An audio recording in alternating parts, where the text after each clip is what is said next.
Hey guys, Dib the Awesome here to give you another Monster Legends Guides, where we talk about monsters' moves, rune sets, partners, and all that jazz. Today we are looking at Famperium, sorry.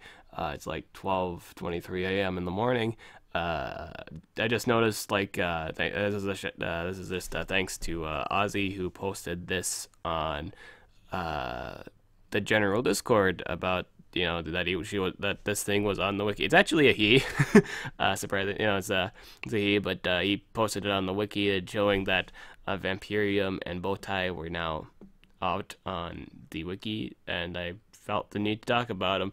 Now this, I don't know if this will or at any point change his moveset at all. So just to let you guys know, this is just as she just came out, or he, guys, it's not a she, it's a he just came out on the wiki, so things may change in the future, but right now this is just a glance at the just first outlook, just what it is. I usually don't do this, but odds are that they might keep it as is. If anything, they'll probably nerf his ultimate into like maybe like a 2-turn triple damage. That would make to balance that out.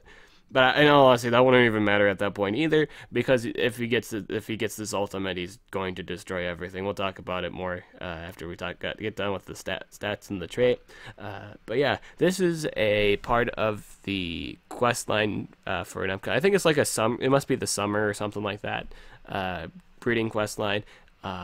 You need Vampiria, and you need Mystery. Mystery is supposedly really easy to get in the current dungeon, not the dungeon, the Space Raiders event. I don't know how easy that is, nor do I know where the exact cells are on the map. That's totally dependent on like where they are to determine if it's quote unquote easy to get her. But yeah, let's talk about the stats. I would just like to point out, I don't normally read the lore, but you gotta let's look at this lore.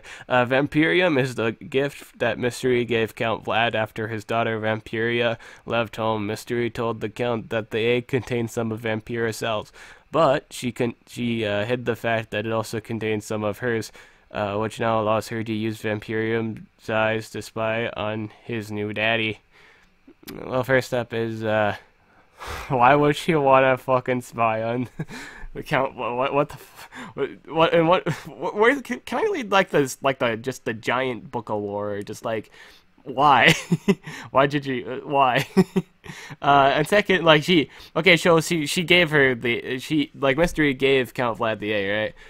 How does he not like know that she messed with the egg? Like literally, if you were handed this kind of egg, if you were literally handed an egg like that's with spikes and like a scorpion, how would you not be able to determine this isn't a normal cloned version of you? Even look at it. It looks, yeah. How would you not know? What the hell? It's like, how would you not be able to determine that? Come on now. Come on, stupid. Yeah, this is a thing. This is a thing. So basically, it's like Jakugan, with that Jabeline and Haku and all that jazz. I'm pretty sure all these fusion monsters are because of this guy right here. About all these upcoming new just fusions. These are just a future thing. They're gonna start combining monsters. It's all gonna be because of this guy right here, Dr. Victor, because of his cell lab and all that jazz. Yeah. But yeah, let's get back to the, he came here for the stats, he came to know what the movesets on all that jazz. I'm gonna tell you that today. So his power, 3,454, below the gospel power of 465. Not too much of a problem, very close to there. It's not gonna matter too much. If it does, well, that's the shame. It was like if you're off by an inch of damage, like, oh well, that's awkward. But if you're running really high end damage runes, or it's higher, like the higher than the average, it doesn't matter too much. You're all good. You're all peaceful. It's all good. His life is 28,651. This is a pretty okay life. He's got lifesteal to support it. He's not going to be able to take huge hits in the world, but he's sturdy enough to take a few, and sturdy enough to run the extra guy build. So that's That's what's up. And he's able to take advantage of a life rune should you put it on him, and the higher that life rune, the higher his chances of surviving. And if you do put this thing on defense, if you do the extra guy build, if you have the higher that life rune is, the more likely he's actually going to do something. I'm not too sure about putting this thing on defense, but we'll get to that later. But just know this life is pretty okay. You can get away with quite a few things depending on the level of runes you're using and all that jazz. His speed is 3,421. This is actually mystery speed. He gained mystery speed. He might have gained Vampiria as life. I don't know the life on Vampiria. I know his power is high. I checked the power. I can't remember the life of Vampiria. But I know his power is actually a lot, well, not a lot higher, just a few points higher than Famperium. But yeah, that's just the thing. His trait is immune to stun. Now, essentially, this is fantastic because he can deal with fire monsters and he can deal with earth monsters really, really easily. You'll see that in his kit later. He will just destroy anything that's fire and earth. His base power on his moves are just strong enough just to plow him down. He can essentially do that. The only problem with having this trait is he's weak to his natural form of, or his kind's deny, which is freezing, and in all honesty, that's not too great. It's the same the same concept with Varna, and people put Varna on defense nowadays still, and you know, it's one of those why things. It's like putting Pixelion on defense for Magic Wars. if you ever seen any of those situations, you ever bring a possessor is like, and you possess Pixelion, and you just like, wow, this game's really easy. Yeah, it's because this guy's not immune to he's not immune to his natural element, so he's just getting utterly destroyed. Freezing and possession immunities are really huge because you can chain them. You can chain possess, you can chain freeze. You can't chain stun. It's the stunning is the lowest of the three main denies, you know, possession, freezing, stunning. Out of those three, this is the weakest form, and you only can get stunned for a turn, and then you get an immunity to stun the next turn.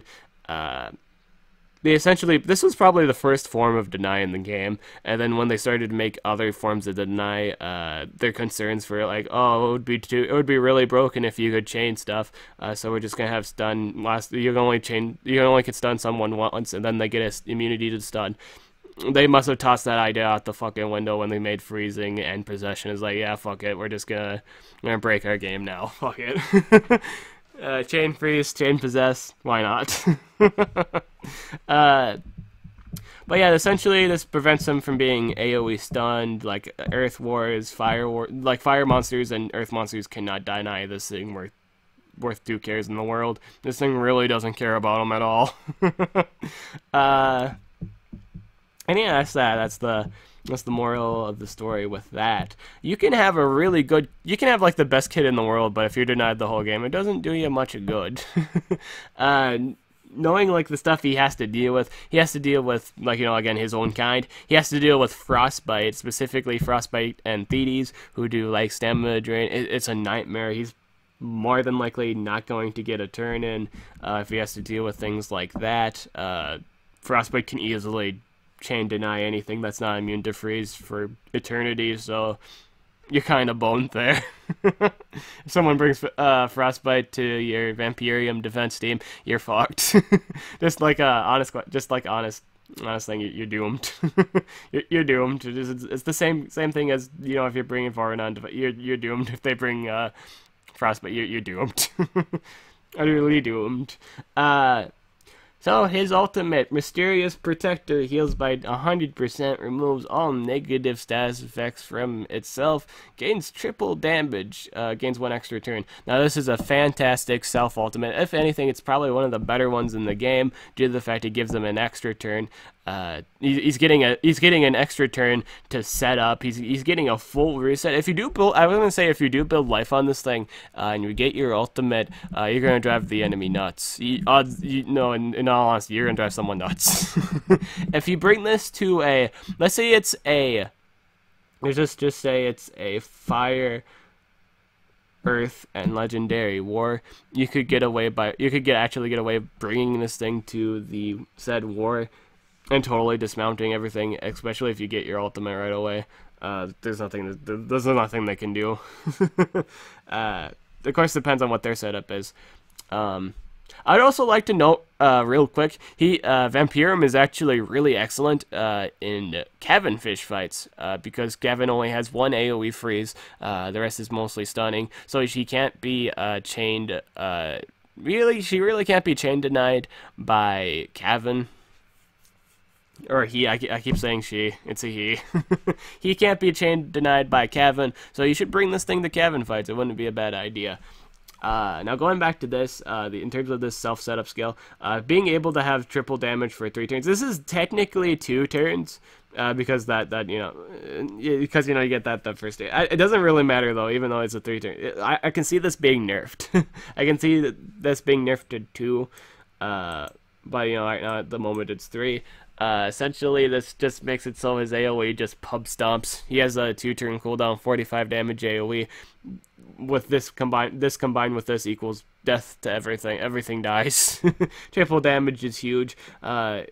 There's a huge difference between getting hit by triple damage and being hit by double damage. The being is you're getting double the damage from double damage, and you're getting triple the damage from triple damage, which is huge. It's a multiplier, is huge. There's more numbers. It's how that equates to. It also removes all the debuffs. So if you're possessed, you can use this ultimate, and it's completely fine. You can use this when you're hacked. When you're possessed, he doesn't care. So as long as he's not stunned, he's immune to stun for one thing, but so as long as he's not fully restrained, say Mega Stun and or Freeze, you're free to use his ultimate. You just are, and you can get away with it, and nothing bad happens, and you're going to proceed to pub stomp the next turn. Now the only way this doesn't work, I'm gonna say the hugest way to counter this thing, stamina drain. If he ever does get his ultimate, he has to refill his stamina. So he has to restock that up. I'm gonna say if you are building life, if you build 2 lives in a speed, your odds are, and you get your ultimate 2, you're gonna piss the enemy team off. That's all you're probably gonna accomplish. But yeah, at least you got that satisfaction down. This is a pretty. Honestly, the 100%, 100% heal is kind of a trolly thing to do. But maybe you could actually get away with killing something. Maybe depends on the situation, and your rune setup and what level this thing is. I would say the higher this level is, the higher life he'll get, so he's able to do more trolly things. But right now, this is a really good ultimate. And yeah, the counter is to just stamina drain him. He can't take advantage of anything if he can't move. It's just a basic rule of thumb. I'm gonna say if you do miss your deny on this monster, it's not gonna be a good day for you. It just won't. I'm just saying. Because a lot of his moves hit hard. You'll see that soon right here. So skill groups 2. Jiggling energy. Jiggly. Oh, this is a single damage, 60 damage. A single enemy, single enemy, 60 damage, 34 stamina, 0 turn cooldown. Essentially, this drains 40% of the enemy's stamina and 20% of regaining to your own. So basically, if you do get 20, I'm gonna say I think you get 20 back from using this move. So essentially, this is only 14 stamina. There is no stamina cost with this move, and it is a bane to all fire monsters because the base damage is so high. The natural damage of this water attacker is high, or it's below the gospel power, but not too much. It's in a good spot enough to do some serious damage to it, and it's spammable. And it only probably is essentially just costs 14 stamina. You're going to get away with some things. A lot of things. Now, there's really no drawback to that. I'm going to say this is a must move to have because there's no drawbacks to it. It's not going to do you too much good against... well, it could possibly actually... I take that back. I was going to say it's possibly not going to do you any good against your water kind. But you can essentially just drain them of their stamina so they can't chain deny you forever and ever and ever. All that jazz.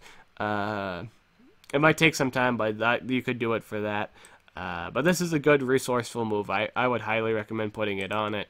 There's no real reason not to. Spammable 14 stamina. A really good, reliable move that you can spam.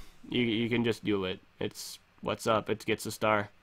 Clamp Claws. This is 65 damage, 1 turn cooldown, 31 stamina. This is a 4-turn bleed skill here. This is essentially really great to do a DOT to an enemy. There is no denying bleeding. There's no one in the game that's immune to it. And I'm pretty sure if they do make a monster immune to bleed, I don't know how I would feel about that. Because essentially it's just no, because then they have to, oh, you can be poisoned, yeah. Essentially, I don't know how I'd feel about that, in all honesty. Because then you could just use, you say, oh, I could just poison, yeah, you could just do that. But yeah, bleeding's a really good DOT because it's an undeniable DOT. The only way you can get, be immune to bleed if you have artifact on you, which is a Chimeron, and or spirit, which is a totem trait. Chimeron has artifact, totem has spirit. They're the 2 traits that are immune to everything in the game, which is why they make some really good supporters. They're essentially the only way they can ever be denied of their buffing is moves is if by stamina drain. That's the only thing. Beyond that, they are perfect for a great deal of scenarios. You can't really use totem on the defense, but you can bring him to situations where you can excel at using him, and you may be very well guaranteed 3 coins just because at some point you're going to do some ridiculous damage if you go for more of a tanky comp. That's just how totem works. Chimeron is just there to do Chimeron things. This monster's actually pretty good at countering him too because of the spammable move. I'm gonna say this is a really heavy Chimeron counter, so if you do bring this to a Chimeron fight, just know Chimeron has pretty much no real way of really countering this if he doesn't stop time you. If he does the cooldowns activated skill, essentially that's all he will be able to do at that point if he hasn't denied you with the stop time skill. I'm going to say with Clamp Claws, this is an option. I would like to point out it's also a dark type move. I'm pretty sure, I don't know if I ever said that, but it is dark type damage. It does this, it's kind of like that same deal with not Famperium, Jakugen, where she gets scales at both typings. Essentially, this lets her branch out more to do effective damage to earth monsters. I'm going to say you can run this skill for the sake of countering earth monsters if you so desired. That's just my opinion. It would be a good skill in terms of countering them because they bring the AoE shields to the table. Energy Bank deals moderate water damage to all enemies, removes 30% stamina from all targets, requires a cooldown of 2 turns, 35 damage, and 37 stamina. Now, I said prior to this that this thing had a 45 2-turn cooldown AoE that's special based, and it does bleeding. Essentially, I'm all for cooldown. I run there are a few months. I really love low turn cooldown AoEs because essentially that means it has good rotation.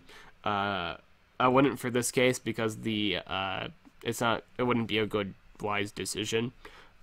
Simply because the payoff is. I'm gonna say the payoff isn't all that great because it's only a 30% energy drain. It's not a 50% energy drain, and you're using a lot of stamina to use this move. I'm going to say you can run this move for fun, but in all honesty, you should probably look into other damaging. This thing is a damage dealer. It's just, I don't like it too much. I don't find this too big and major. Maybe if it's in a situation where they're stamina leaked, you can use this and take more advantage of it. But beyond that, yeah, I wouldn't be too fond of running it. Mystery's Pet. This deals massive special damage, 50% chance of possessing target, requires a cooldown of a single turn, 70 damage I might add. This is a hard-hitting move, and it's 29 stamina. Now this is pretty, I'm going to say right now, this is pretty great if you have something to give precision to you, and yeah, if you land this on the enemy water monster, if you kill them, it doesn't, okay, so they're just dead at that point. But if you don't kill them, you have a very small chance to possess them. And if you have AoE accuracy up, or you just have accuracy up, precision, 50% boost, you will for sure possess the enemy denier, which is very beneficial for you. Now the damage alone is really high. It's really high. It's pretty much essentially, it's almost spammable too. So this is very anti-Timuron too, and the fact it's also 70 damage. This thing will tear a hole in you if this thing hits. Essentially, the damage is nothing to spit at. I would run this move, despite its fact it's only a 50% chance. You should keep in mind that the damage it does is pretty nice. I mean, and it has a chance to possess. Is it a guarantee? No, but if it happens, that's a plus. That's good. I don't see this being too useful in terms of just trying to land a possession. You won't necessarily land the possession on a Thetes or a General Tomb, things carrying the 35 plus accuracy to land.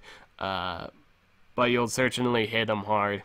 This move's damage output is something, again, nothing to spit at. 70 damage is pretty high. That's pretty much ultimate damage. This thing moves with the intent of hitting you so hard, it's almost like, if anything, it is ultimate damage at this point. As you know, it's not a single one of this guy's moves really go about, in terms of single target damage, and none of them are 50 damage moves. All of them are 60 or above, which is pretty interesting. In terms of single target damage, that is, for AoEs, it's the same, 35 to 45, all that jazz. Splitting Sting deals moderate special damage to all enemies, may make all targets bleed. This requires a cooldown of 2 turns, 45 damage, 37 stamina. Now this is very good. It has a nice low cooldown. I love this move because it's a 45 damage that also bleeds. I love the bleeding stat, and I love 45 damage special AoEs. So this is a great competitive move. Not just because I like it, because it's great neutral damage. It's 45 damage. We love these kind of AoEs, these natural 45 damage AoEs. That essentially, that if you use double damage, it does a lot of damage. Like the damage is all over the board. Things are all over the place. Everything's mostly dead at this point. And if they're not dead, they probably have like maybe the clutch at like maybe 8%. This is gonna finish them off. The bleeding itself is gonna make them bleed to death. It's just a lot of damage all around. There's nothing they can really do about it. So you should be running the skill. This is good for all occasions. It's special based, so you're hitting water monsters, and you're also bleeding things that don't like to be DOT'd. You can combo this with several DOTs, burning, poison, just other people in the character. I'd say Lerdian would be able to combo this really well, due to him having a burning, a poison, and stamina leak AoE. I'd say this, in terms of comboing, that's a great combo partner. Essentially everything's just overkilled at that point anyway, because you're gonna do 35% of their life that turn when they first move, assuming that you go before the enemy. They're just going to be wasted in terms of just sheer damage alone. Needle Sting deals heavy dark damage, steals life from target. This requires a cooldown of 2 turns, 25 stamina, 60 damage. Essentially, this is a slightly higher jiggling energy, but instead of draining energy and all that jazz, he regains life. It's a life steal. It's a 60 damage one too, so it doesn't hit lightly. It hits really hard. This is really great. There is no argument with this move. You run this move. This counters a lot of dark, not a lot of dark monsters, a lot of earth monsters. You run this skill, you're gonna be able to take life back from the earth monsters. Earth monsters can literally do nothing with this thing except run, like have shields up, and you could say, oh, but I can still, they can still damage. Well, the 60 damage dark move that life steals 100% back, and they do super effective damage. Yeah, good luck trying to kill this thing if it's not a fragile butterfly. If this thing's running an extra guy build, I mean, like if it's a moderately tanky one, and you can't one hit it with the your earth tank, the earth is gonna have some real problems dealing with this thing. Earth monsters are gonna have some really trouble dealing with this thing if it's a thing. You can't deny it. You can only you're kind of just depending on the shields and hoping it doesn't hit with this dark move here, where it's here.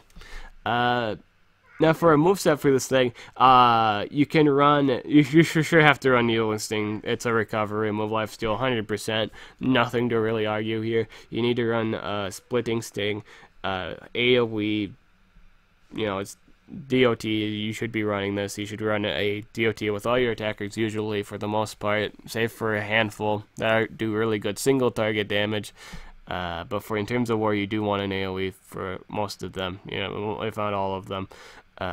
For your attackers, it clears up the commons, it clears up the annoying stuff you don't want to deal with.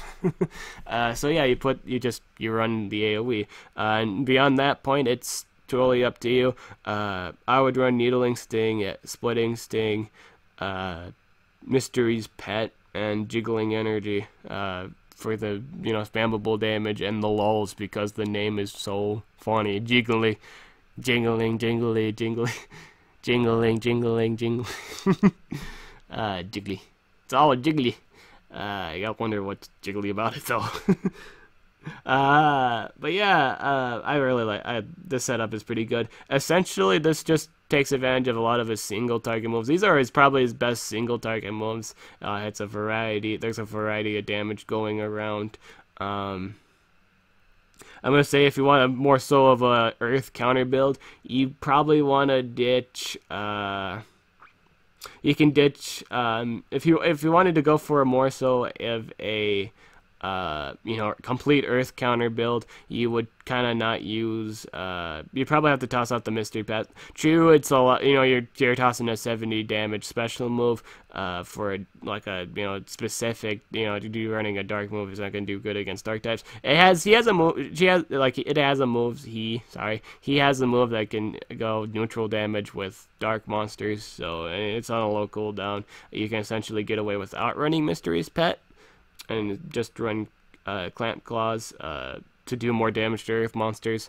Earth monsters tend to be really tanky, so if you run a move like this, your damage is going to be higher. You can get around them easier. This is essentially a earth counter build, and just probably like a water, just a fire counter. But it's kind of like because he covers both fire and earth with this build setup. Essentially, you run Jiggling Energy, Clamp Claws, Needling Sting, and Splintering Sting. Essentially just counters those two monsters.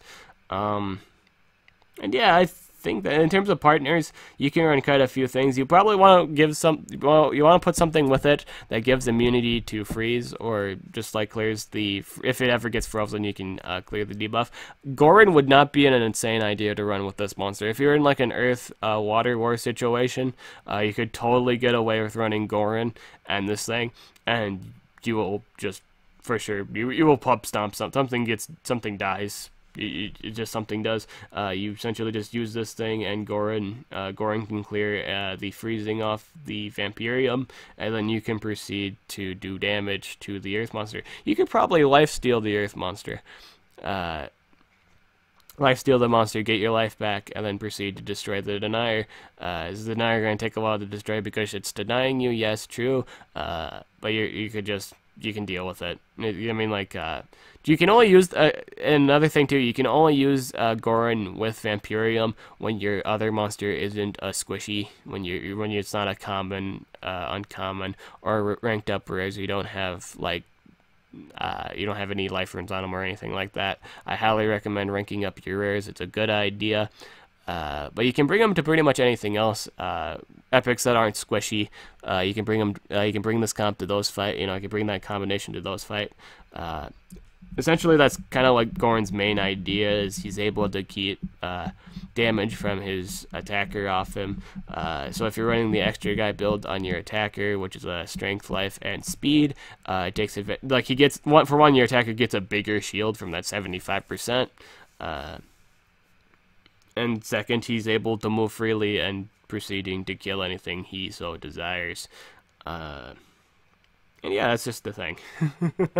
I'm gonna say if you do run, if you do think about it, if you're running a strength induced speed, I hope that strength is really huge. Obviously, in terms of just rune sets, it's variative. Runes are different. You know, it totally depends on your situation and what the enemy's building and all that jazz. I will say if you and your Gorin run two strength, I mean not two strength, two speeds and a life, and Famperium runs two speeds and a a strength rune. You know, if it's a really high strength rune, then you don't need to be worrying about the earth monster following up or like shielding before you do damage. You can essentially get rid of the earth monster just straight up then and there, because it's good. This like needling sting and or clamp claws is going to be more than enough to finish it. It just is. Depending if they do not build a life rune on it. If they just do it like a strength build or like an attacker build, you can get away with knocking them out. But again, that's all situations. Other partners, things that give immunity, again, give immunity to freeze. Invarv would be a great partner with this thing. It doesn't give immunity freeze, but it gives life regen and stamina regen. It would be great for extra guy builds. Overall, I think this is a good player control attacker. I don't see this going too well in terms of defending, unless like something happens and players can get around. Like in terms of like if you put this thing on defense, players are going to be able to get around this. They'll bring frostbite or fleeties, stamina drain. You just get away with 3 coins. Essentially, this thing won't do you any good. If it gets stamina drain, it doesn't do you any good. Yeah, those are my thoughts on him. Pretty good monster overall. Really nice, really cool. I really like the ultimate. That's a really cool ultimate. If you get that in the beginning of the game, it's total cheese. You're totally cheesing. It's just a game. Okay, you get a guaranteed 3 coins just by having your ultimate right away. Triple damage is pretty strong. Life steal. You get a full life reset. So if you're near death, you get your pick me up and you win. If you can move, you just win. And that's the coolest thing about him. Really cool monster overall. I'm Dib the Awesome. I'll catch you guys later.